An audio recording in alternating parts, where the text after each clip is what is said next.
This is Tom Fox back for another episode, and I'm absolutely thrilled today to have with me George Eychner. First of all, George, welcome to Rotary Club of Kerrville. Thank you. Thank you. Pleasure to be here. George, can you tell us when you began your Rotary career? Actually, long before dirt. So 1989, I retired from the Air Force from Goodfellow in 88 and then got the job as the executive director of the Mount Wesley Conference Center here in 89.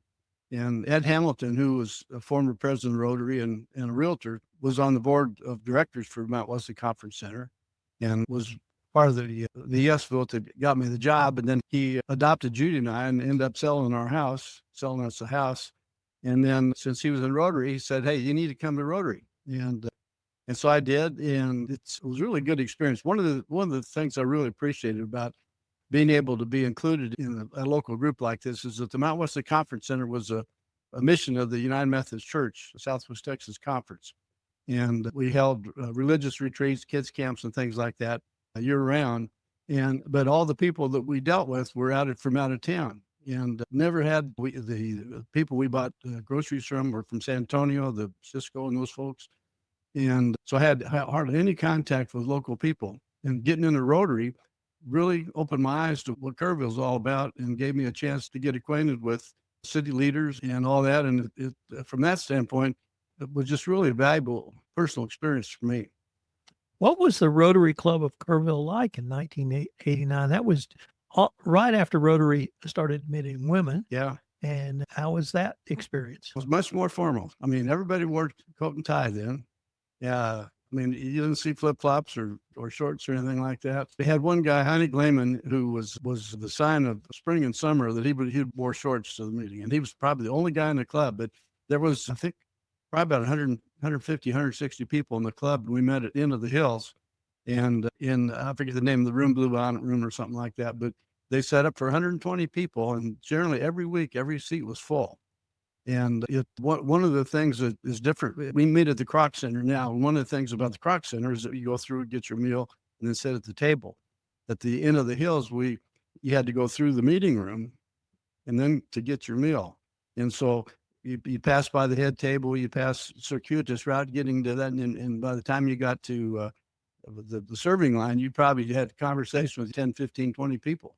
And so it's much more congenial, much more, more conversations, more interaction, more personal relationships with people. There was folks still sat at the same table all the time. We had Tom Terrell and another guy, I can't think of his name, but the joke was that when they passed, they were going to put a memorial on their chair and not let anybody else sit there.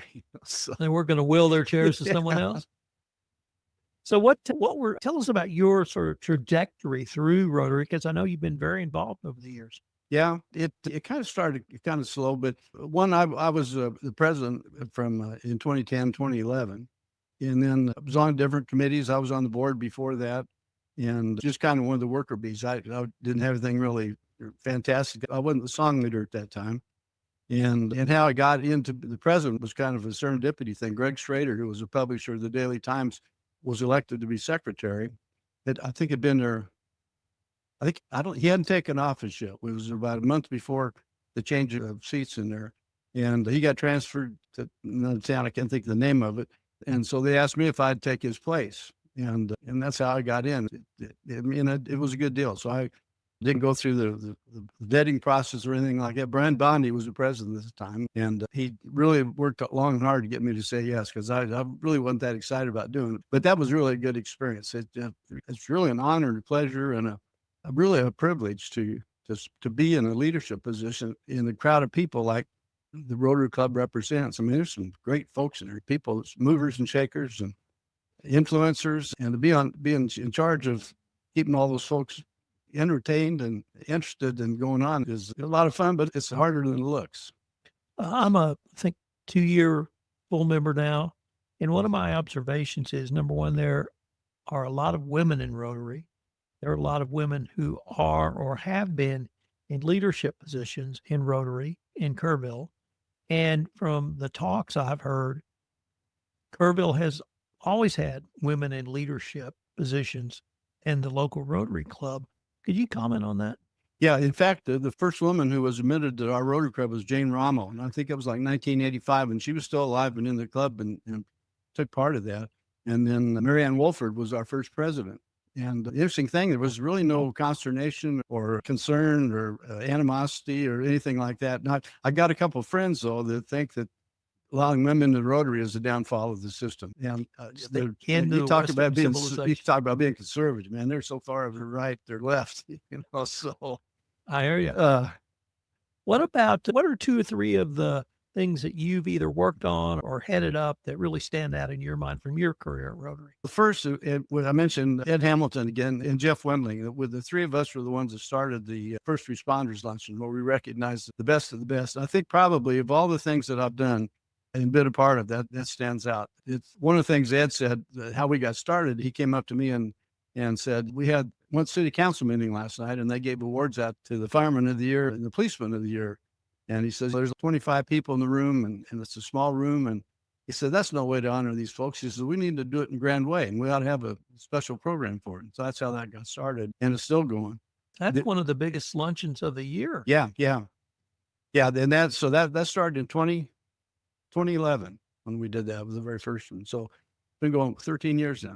But I think the one thing that, in my opinion, that Rotary does for the community that is most rewarding and most beneficial and most productive, it's hard to put an adjective to it, but it's to have that and to honor the folks that are out there every day taking care of us. The other thing is Christmas decorations. And through my year as president, one of the things I wanted to do was to get lights on downtown and get a big Christmas tree. And we raised probably about $70,000 or $80,000, and Rotary contributed half of that.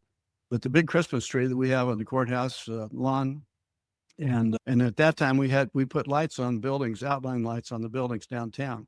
The first year Rotary paid for everything. The second year we paid for half, and then the goal was the third year the merchants were supposed to pick it up, and that didn't happen. So for 10 years, Dr. Bill Rector and I would go around raising money to pay for half the cost of the lights on the buildings downtown. And unfortunately that's passed, but it worked hard to try and bring a Christmas spirit and Rotary's was a big help making that happen. And a third event or something that stands out to you? One of the things that's the most fun that we don't do anymore is a fish fry. And it was an annual event and was open to the public. The first year we were here that they had it out where Comanche Trace is. At that time it was the Shelton Ranch. And they had a horse barn out there, and they set up picnic tables, and Rotary had their own cooking equipment, and it actually was a big drunk. The cooks were just falling all over themselves, but it was a good meal and all that. And then we moved from there to where we moved to. It's been about 2 to 3 different places. We finally ended up at the Tybee High School cafeteria.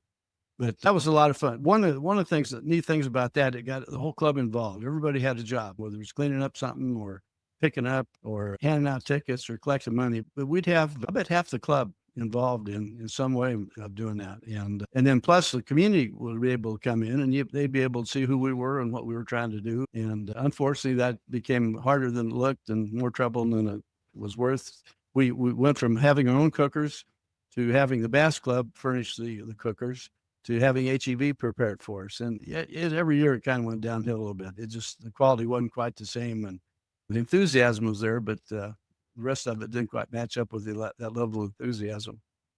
George, I was struck by what you said about your job, your professional job at the time you joined Rotary, and how it really helped you learn about local community, learn local businessmen or local businesses and meet local businessmen, because your business was focused not really on folks in Kerrville, but outside of the city. And so I wanted to maybe end this podcast by asking you, what would you tell a young professional today who has an internet job or works remotely for a large corporation outside of Kerrville? What would you tell them about why they should join Rotary Club of Kerrville? One, I think just a networking and the ability to get with people. For example, we were in the hotel business. We had food service and not maid service, but people stayed overnight.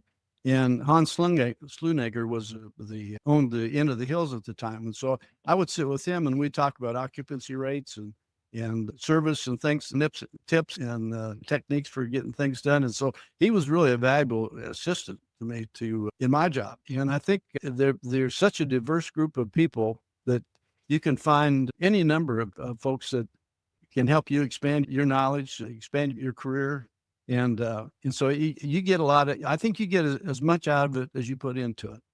And it's an older group. So for young folks, it might be a little uncomfortable to come in, but see a bunch of white-haired guys like me, but it's friendly. And if you give it an opportunity, everybody gets accepted. So When did you become our songmaster? when Doug Wintery was president, I think that was like 2001 or something like that. So it's been over 20 years that I've done that, but he was president. He came up and said, "Hey, but I need a song leader. Would you do that?" And I thought, why not? And I figured I'd do it for a couple of years. And then every year the president come up and say, "Hey, would you keep doing that?" And now nobody asks. They just assume that it's going to happen. So, but that's been a lot of fun. When I first joined the Rotary, we had songs so old there was hair growing on them, and in songs from the 20s. I mean, we still sing old songs. Kenneth Early keeps bugging me about that. But it was songs that nobody heard of, or they were obsolete, out of date, that kind of stuff. And so one of the things I try and do is have a current event song, whoever the speaker is or whatever's going on, that we have words that correspond with the time. The times. So where do you see Rotary down the road? Oh, I don't know. That's a good question. I think COVID really hurt. I mean, it hurt churches, it hurt social groups, civic groups. One of the things that bothers me is that we have, like 120 members, 130 members. And the lunches are generally like only 40, 50 people there. And I don't know what it's going to take to try and get folks back, because the attending the meeting, I think, is really central to developing a core group of folks that are action oriented, supportive, that are willing to go out and do stuff. And if you got the same 20, 30 people, the old proverb is preaching to the choir, that there needs to be something. The thing that Rotary's doing is actually watering that down, that they're offering groups. Meetings that are once a month in the evening, maybe have a wine and cheese with your meeting and that kind of stuff. And so the focus of it from being an action-oriented, positive, intentional meeting is kind of gone away. And I don't know if that'll ever come back, but it's a lot of folks working on it, though. I know the Rotary magazine and things you read in the internet from the different officers, the district officers, that they're working hard. So it may be possible, but I'm not sure. I forgot to mention, we've got a 100-year anniversary coming up. That's true. Yeah. And I think that's about as cool a thing as you can have, a 100-year anniversary. Yeah, no, yeah, because there's been a number of groups that have gone by the wayside. I mean, there used to be, I think, 3 or 4 Kiwanis groups, and now they're down to 1. There was at least 3 Lions groups here, and I think they're down just to 1. And their numbers have shrunk more dramatically than ours. But no, it's just a basic tenet, I think, that we operate under. The 4-way test, I think, is the thing that is the glue that keeps the thing going, holds it together. Well, George, I wanted to thank you again for taking the time to visit with me, and I hope we can continue this conversation. Oh, you bet. Thanks, Tom. Appreciate you having me on.